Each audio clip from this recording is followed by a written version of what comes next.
محترم ناظرین، مرتے وقت انسان سب کچھ بھول جاتا ہے لیکن ان تین لوگوں کو نہیں بھولتا۔ نبی کریم صلی اللہ علیہ وسلم نے فرمایا، جب انسان کی روح نکل رہی ہوتی ہے تو وہ شخص ان تین لوگوں کو بہت یاد کرتا ہے۔ مرتے وقت انسان سب کچھ بھول جاتا ہے لیکن ان تین لوگوں کو نہیں بھولتا۔ وہ تین لوگ یہ ہیں۔ بسم اللہ الرحمن الرحیم۔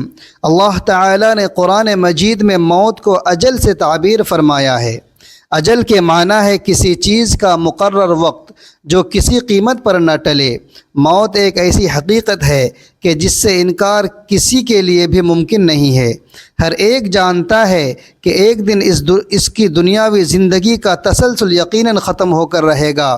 جب اس کی موت کا وقت آئے گا تو وہ دنیا کی کوئی طاقت اور اعلیٰ سے اعلیٰ سائنسی اسباب و وسائل اس کو موت سے نہ بچا سکیں گی۔ قرآن مجید میں سینکڑوں آیتوں میں موت، حشر اور جنت اور دوزخ کا ذکر کیا گیا ہے۔ ان لوگوں کو اس اٹل حقیقت کے لیے تیار رہنے کا حکم فرمایا گیا ہے۔ چند آیات ملاحظہ ہوں۔ اور ہر جان موت کا مزہ چکھنے والی ہے اور تمہارے اجر پورے کے پورے تو قیامت کے دن ہی دیے جائیں گے۔ بس کوئی دوزخ سے بچا لیا گیا اور جنت میں داخل کیا گیا، وہ واقعتاً کامیاب ہو گیا، اور دنیا کی زندگی دھوکے کے مال کے سوا کچھ بھی نہیں ہے۔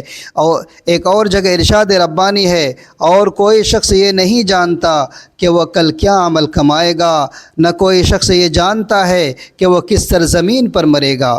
بے شک اللہ خوب جاننے والا ہے۔ تم چاہے کہیں بھی ہو، موت تمہیں آ پکڑے گی، اگرچہ تم مضبوط قلعے میں کیوں نہ ہو۔ پھر جب ان کا مقرر وقت آ پہنچتا ہے تو وہ نہ ایک گھڑی پیچھے ہو سکتے ہیں اور نہ آگے بڑھ سکتے ہیں۔ اور تم اس مال میں سے جو ہم نے تمہیں عطا کیا ہے اللہ کی راہ میں خرچ کرو قبل اس کے کہ تم میں سے کسی کو موت آ جائے۔ پھر وہ کہنے لگے، اے میرے رب، تو مجھے تھوڑی مدت کی مہلت اور کیوں نہ دے دی کہ میں صدقہ خیرات کر لیتا اور نیکوکاروں میں سے ہو جاتا۔ اور اللہ تبارک و تعالی ہرگز کسی شخص کو مہلت نہیں دیتا۔ جب اس کے موت کا وقت آ جاتا ہے اور اللہ تعالی ان کاموں سے خوب آگاہ ہے جو تم کرتے ہو، یہاں تک کہ جب ان میں سے کسی کی موت آ جائے گی تو وہ کہے گا، اے میرے رب، مجھے دنیا میں واپس بھیج دے تاکہ میں اس دنیا میں کچھ نیک عمل کر لوں جسے میں چھوڑ آیا ہوں۔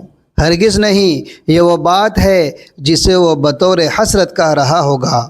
ان کے آگے اس دن تک ایک پردہ حائل ہے جس دن وہ قبروں سے اٹھائے جائیں گے۔ لیکن اس کے مقابل یہ بھی ایک عظیم حقیقت ہے کہ موت جتنی زیادہ یقینی ہے اتنی ہی لوگوں میں اس سے غفلت اور عدم توجہی پائی جاتی ہے، حتیٰ کہ مجلسوں میں موت کا ذکر تک ناپسند کیا جاتا ہے۔ یہ غفلت ایمانی تقاضے کے بالکل برخلاف ہے۔ مومن کی شان یہی ہے کہ وہ کثرت سے موت کو یاد کیا کریں اور جہاں تک ممکن ہو آخرت کی تیاری کے لیے ہر وقت فکر مند رہنا چاہیے۔ قرآن مجید کی سینکڑوں آیتوں میں موت، حشر اور جنت و دوزخ کی تفصیلات کا ذکر کیا گیا ہے، اور انبیاء کرام کی وارث کا اہم ترین مقصد بھی یہ تھا کہ انسان کو اس کے اصلی اور دائمی وطن سے آگاہ کر کے وہاں کی دائمی نعمتوں کا اسے مستحق بنا دیا جائے۔ اس حوالے سے چند احادیث ملاحظہ ہوں۔ حضرت ابو ہریرہ رضی اللہ تعالی عنہ سے روایت ہے کہ رسول اکرم صلی اللہ علیہ وآلہ وسلم نے فرمایا، لذتوں کو ختم کرنے والی چیز یعنی موت کو زیادہ سے زیادہ یاد کیا کرو۔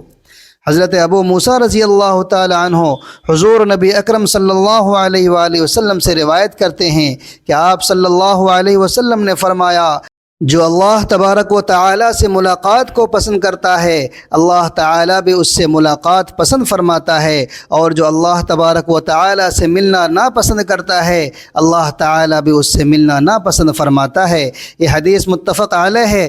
حضرت ابی بن کعب رضی اللہ تعالی عنہ سے روایت ہے کہ جب رات کا تہائی حصہ گزر جاتا تو حضور نبی اکرم صلی اللہ علیہ وآلہ وسلم اٹھ کھڑے ہوتے اور فرماتے، اے لوگو، اللہ تعالی تعالیٰ کو یاد کرو، اے لوگو اللہ تعالیٰ کو یاد کرو۔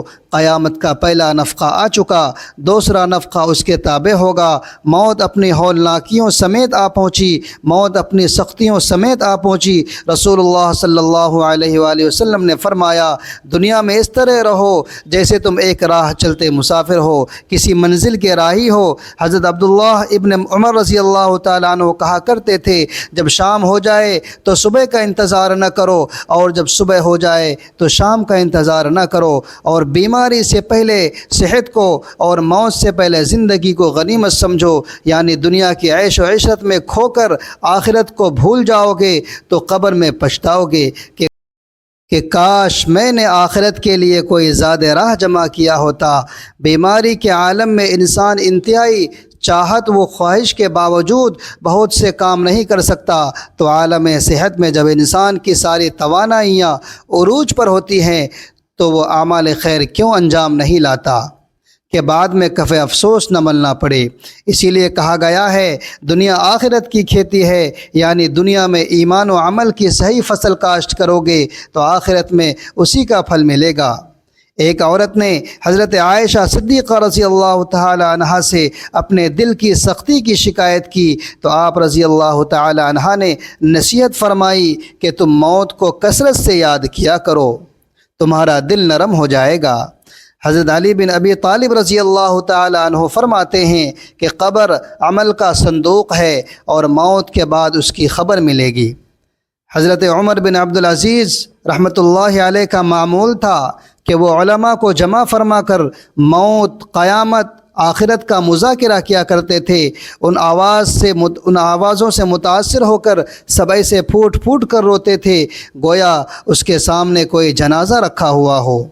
موت کو یاد کرنے کے بڑے بڑے فوائد ہیں۔ علامہ سیوطی رحمۃ اللہ علیہ سے منقول ہے کہ جو شخص موت کو کثرت سے یاد کرے اس کو اللہ تبارک و تعالی 3 باتوں کی توفیق مرحمت فرماتا ہے۔ نمبر 1، اگر اس سے کوئی گناہ ہو جائے تو وہ جلد توبہ کر کے گناہوں کو معاف کرانے کی کوشش کرتا ہے کہ کہیں توبہ سے پہلے موت نہ آ جائے۔ نمبر 2، موت کو یاد کرنے والا حرص و طمع، لالچ میں مبتلا نہیں ہوتا، بلکہ جو کچھ بھی اسے میسر ہوتا ہے اسی پر راضی رہتا ہے، اور یہ قناعت اسے طبعی سکون اور دلی راحت عطا کرتی ہے، اور یہ سوچتا ہے کہ تھوڑی بہت زندگی ہے، جس طرح گزر جائے گی گزار لیں گے، زیادہ فکر کرنے سے کوئی فائدہ نہیں۔ موت کو اپنے سامنے رکھنے والا شخص جب عبادت کرتا ہے تو پوری دل جمعی کی 2 وجوہات ہوتی ہے۔ اول یہ کہ اسے خطرہ رہتا ہے کہ پتہ نہیں آئندہ اسے عبادت کا موقع ملے کہ نہ ملے، لہٰذا ابھی اسے جتنا اچھا بنا لیں غنیمت ہی غنیمت ہے۔ دوسرا یہ کہ آخرت کی یاد کی وجہ سے اس نے عبادت پر ملنے والے عظیم اخروی بدلے کا کامل یقین ہوتا ہے۔ ایک عربی شاعر کہتا ہے، میرے دوست دنیا کے آرام اور راحت سے دھوکے میں مت پڑنا، اس لیے کہ عمر ختم ہو جائے گی اور عیش جاتی رہے گی۔ جب تم کسی جنازے کو اٹھا کر قبرستان لے جاؤ تو یقین کر لینا کہ اس کے بعد تمہیں بھی ایسے ہی اٹھا کر لے جایا جائے گا۔ الغرض قرآن و حدیث میں موت اور ما بعد الموت کے اعمال میں میزان عدل کا قیام، جزا و سزا کا نفاذ، جنت و جہنم کے احوال اور ان میں دخول تفصیل کے ساتھ بیان فرمائے گئے ہیں۔ ان کا مذاکرہ کے طور پر ذکر کرنا قرآن و حدیث میں بیان کردہ غیبی حقیقتوں کی احاطت کے مترادف ہے۔ آخرت کے تصور کو مردہ فکر سے تعبیر کرنے کا کوئی مسلمان تصور بھی نہیں کر سکتا۔ اللہ تبارک و تعالیٰ کا ارشاد ہے، اور دنیا کی یہ زندگی تو صرف کھیل اور تماشا ہے، اور بے شک آخرت کا گھر ہی اصل زندگی ہے، اگر وہ جانتے ہوتے۔ ناظرین، مرنے کے بعد انسان قبر میں کیسے اور کتنے دن بعد ختم ہوتا ہے؟ سائنس کی نظر میں تدفین کے 1 دن کے بعد، یعنی ٹھیک 24 گھنٹے کے بعد، انسان کی آنتوں میں سے ایک ایسے کیڑوں کا گروہ سرگرم عمل ہو جاتا ہے جو مردے کے پاخانہ کے راستے سے نکلنا شروع ہو جاتا ہے۔ اب ناقابل برداشت بدبو پھیلنا شروع کر دیتا ہے۔ یہ کیڑے دراصل اپنی ہم پیشہ کیڑوں کو دعوت دیتے ہیں۔ یہ اعلان ہوتے ہی بدصورت تمام کیڑے مکوڑے انسان کے جسم کی طرف لپکنا شروع کر دیتے ہیں اور انسان کا گوشت کھانا شروع کر دیتے ہیں۔ تدفین کے 3 دن بعد سب سے پہلے ناک کی حالت تبدیل ہونا شروع ہو جاتی ہے۔ 6 دن کے بعد ناخن گرنا شروع ہو جاتے ہیں۔ 9 دن کے بعد بال گرنا شروع ہو جاتے ہیں۔ انسان کے جسم پر کوئی بال نہیں رہتا اور پیٹ پھولنا شروع ہو جاتا ہے۔ 17 دن بعد پیٹ پھٹ جاتا ہے اور دیگر سڑان آنا شروع ہو جاتی ہے۔ 7 دن بعد مردے کے جسم سے سارا گوشت ختم ہو جاتا ہے۔ انسان کے جسم پر بوٹی کا ایک ٹکڑا بھی باقی نہیں رہتا۔ 90 دن کے بعد تمام ہڈیاں ایک دوسرے سے جدا ہونا شروع ہو جاتی ہے۔ 1 سال بعد ہڈیاں بہت بوسیدہ ہو جاتی ہیں اور بالآخر جس انسان کو دفنایا گیا تھا اس کا وجود ختم ہو جاتا ہے۔ عام طور پر یہ تصور کیا جاتا ہے کہ زندگی کے آخری لمحات میں ایک جنگ سی چل رہی ہوتی ہے۔ انتقال کرنے والے شخص کا چہرہ دیکھ کر یوں لگتا ہے جیسے وہ سو رہا ہو۔ چہرے پر بہت عام تاثرات ہوتے ہیں۔ ایسا لگتا ہے کہ موت کا عمل آخری سانس لینے سے 1 ہفتہ قبل شروع ہو جاتا ہے۔ اس دوران صحت متاثر ہونے لگتی ہے، جسم کمزور پڑنے لگتا ہے، چلنے میں دشواری پیش آنے لگتی ہے اور غنودگی طاری رہتی ہے۔ آخری لمحات میں کھانا پینا مشکل ہونے لگتا ہے اور کسی شخص میں طاقت نہیں ہے کہ خدا کے حکم کے بغیر مر جائے۔ اس نے موت کا وقت مقرر کر کے لکھ رکھا ہے اور جو شخص دنیا میں اپنے اعمال کا بدلہ چاہے اس کو ہم یہیں بدلہ دے دیں گے، اور جو آخرت میں طالب ثواب ہو اس کو وہاں اجر عطا کریں گے، اور ہم شکر گزاروں کو عنقریب بہت اچھا صلہ دیں گے۔ مرتے وقت انسان کے دل و دماغ سے ہر چیز نکل جاتی ہے، سب کچھ بھول جاتا ہے، اپنا مال و دولت، محل، عزیز و اقارب، رشتہ دار، سب کچھ بھول جاتا ہے، مگر مرتے وقت انسان 2 لوگوں کو بہت زیادہ یاد کرتا ہے۔ وہ 2 لوگوں کو ہرگز نہیں بھولتا، ان کو سامنے بٹھا کر چیخنے کی کوشش کرتا ہے، ان کے غم میں رونے کی کوشش کرتا ہے مگر رو نہیں پاتا۔ حضرت مولانا جلال الدین رومی رحمۃ اللہ علیہ فرماتے ہیں، میرے محلے میں ایک شخص زندگی موت کی جنگ لڑ رہا تھا، مرنے والا تھا، موت کے بالکل قریب تھا۔ لوگ میرے پاس آئے، بولے حضرت ہمارا ایک شخص مرنے والا ہے، آپ آئیں انہیں کلمہ پڑھنے کی تلقین کریں، قرآن پڑھنے کی تلقین کریں۔ حضرت مولانا جلال الدین رومی رحمۃ اللہ علیہ فرماتے ہیں، میں اس مرنے والے کے پاس پہنچ گیا، اس کے قریب بیٹھ گیا، آس پاس میں اس کے عزیز و اقارب بیٹھے ہوئے تھے۔ اب اس مرنے والے کی آنکھیں چھت پہ لگی ہوئی تھی، کچھ سوچ رہا تھا۔ اللہ تبارک و تعالی نے اسے بولنے کی توفیق دی تو وہ رو کر کہنے لگا، میرے بچے کہاں ہیں؟ اس کو کمایا ہوا مال یاد آیا، نہ دولت یاد آئی، نہ نوکری، یہاں تک کہ اسے ماں باپ بھی یاد نہیں آئے، بس وہ کہتا ہے میرے بچے کہاں ہیں؟ بچے دوڑ کر آئے، ساتھ میں بیٹھ گئے تو کہتا ہے میری بیوی کہاں ہے؟ بیوی دوڑ آئی اور ساتھ بیٹھ گئی، اب کہتا ہے میرا دل رو رہا ہے، سوچ رہا ہوں کہ میرے مرنے کے بعد میرے بچوں کا کیا بنے گا۔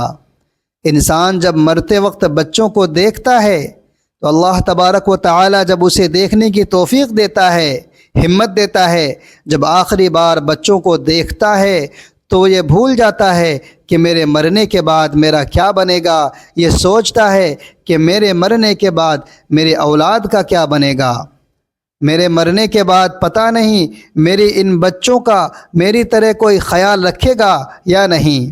اس کی آنکھ رو رہی ہے۔ بیوی کو نصیحت کرنے لگا، میں دنیا چھوڑ کے جا رہا ہوں، مجھ پہ ایک احسان کیجیے گا کہ میرے ان بچوں کو قرآن مجید کی تعلیم لازمی دیجیے گا، ان کے منہ سے نکلا اللہ کا نام میرے قبر کو روشن کر دے گا، مجھے جہنم کی آگ سے اللہ کے عذاب سے دور کر دے گا، ان کو دین کی تعلیم دینا۔ ایک واقعہ ملاحظہ فرمائیے، حضرت سیدنا موسیٰ علیہ السلام کا ایک قبرستان سے گزر ہوا۔ آپ علیہ السلام نے دیکھا قبرستان کی ایک قبر کے اندر مردے کو دردناک عذاب دیا جا رہا ہے۔ مردہ عذاب میں مبتلا ہے، اس کی قبر جہنم کی گڑھوں میں سے ایک گڑھا بنی ہوئی ہے۔ مردہ عذاب میں مبتلا ہے، چیخ و پکار کر رہا ہے۔ حضرت سیدنا موسیٰ علیہ السلام آگے چلے گئے۔ کام کرنے کے بعد واپسی جب اسی راستے سے گزر ہوا تو آپ نے دیکھا وہی جہنم میں جلنے والا شخص جس کی قبر میں عذاب دیا جا رہا تھا، اب اس کی قبر جنت کا باغ بنی ہوئی ہے۔ آپ علیہ السلام نے دونوں ہاتھ اٹھائے، عرض کی میرے مالک، تھوڑی دیر پہلے میں یہاں سے گزرا تھا، یہی قبر جہنم کی گڑھوں میں سے گڑھا بنی ہوئی تھی، تھوڑی دیر کے بعد یہ جنت کے باغوں میں سے ایک باغ کیسے بن گئی؟ اللہ تبارک و تعالی نے فرمایا، موسیٰ یہ شخص جب مرا تھا، مرنے سے پہلے اپنی بیوی کو حاملہ چھوڑ کے مرا تھا۔ بیوی کا ایک بیٹا پیدا ہوا، بچہ آج چھوٹا کل بڑا، تھوڑا سا بڑا ہوا تو بیوی نے بچے کو مسجد میں بھیجا۔ معلم صاحب نے اس بچے کو بسم اللہ پڑھائی تو موسیٰ مجھے حیا آئی، جس قبر سے میرا نام لے اور میں اپنا نام لینے والے کے باپ کو جہنم میں ڈالوں، یہ میری رحمت گوارا نہیں کرتی۔ اس لیے ہمیں چاہیے کہ اپنے بچوں کو قرآن مجید کی تعلیم دیں۔ اگر تم چاہتے ہو کہ تمہاری قبریں روشن ہوں، عذاب تمہارے قریب بالکل نہ آئے، تو اپنے بچوں کو قرآن مجید کی تعلیم دینا۔ حضرت مولانا جلال الدین رومی رحمۃ اللہ علیہ فرماتے ہیں کہ وہ شخص توبہ کرتا کرتا یہ کہتا کہ میرے بچوں کو قرآن کریم کی تعلیم دینا ہی ایک دم اس کی زبان لڑکھڑانے لگی، اس کا بدن کانپنے لگا، موت کا فرشتہ آ گیا روح نکالنے کے لیے۔ فرماتے ہیں جب انسان کی روح نکلتی ہے تو اس کا منہ کھل جاتا ہے، دونوں ہونٹ ایک دوسرے سے جدا ہو جاتے ہیں۔ انسان کی روح انسان کے پیروں سے نکلتی ہوئی اوپر کی طرف آتی ہے، جب دل اور حلق تک پہنچتی ہے تو یہ وہ لمحہ ہوتا ہے کہ یہ وہ وقت ہوتا ہے کہ جب انسان زندگی میں پہلی بار فرشتہ اور شیطان کو دیکھتا ہے۔ یہ وہ مرحلہ ہوتا ہے جب انسان کی ایک طرف شیطان اس کے کان میں غلط مشورہ ڈالتا ہے اور دوسری طرف اس کی زبان سے اس کے عمل کے مطابق الفاظ نکلنے لگتے ہیں۔ اگر انسان نیک ہوتا ہے، نمازی ہوتا ہے، عبادت گزار ہوتا ہے، تو پھر اس کا دماغ اس کی زبان کو کلمہ پڑھنے کی تلقین کرتا ہے، درود پڑھنے کی تلقین کرتا ہے۔ اور اگر انسان نیک نہیں ہوتا تو پھر اس کا جو دماغ ہوتا ہے وہ صرف شیطانی وساوس کا شکار ہو جاتا ہے اور انسان شیطان کے مشورے کو قبول کر بیٹھتا ہے۔ جب انسان شیطان کے مشورے کو قبول کر بیٹھتا ہے پھر کوشش کرتا ہے کلمہ پڑھنے کی، لیکن نہیں پڑھ پاتا۔ ناظرین، ہماری آنکھیں کھلی ہیں، آج ہماری سانسیں چل رہی ہیں، اس سے پہلے یہ وقت گزر جائے، یہ زندگی کے لمحے میرے اور آپ کے لیے غنیمت ہے۔ آخرت کے لیے کوئی زیادہ راہ جمع کر لو، مرنے سے پہلے قبر کی روشنی بنا لو، معلوم نہیں پھر یہ سب ہمیں ملے نہ ملے، پھر یہ زندگی کے لمحے ملے نہ ملے۔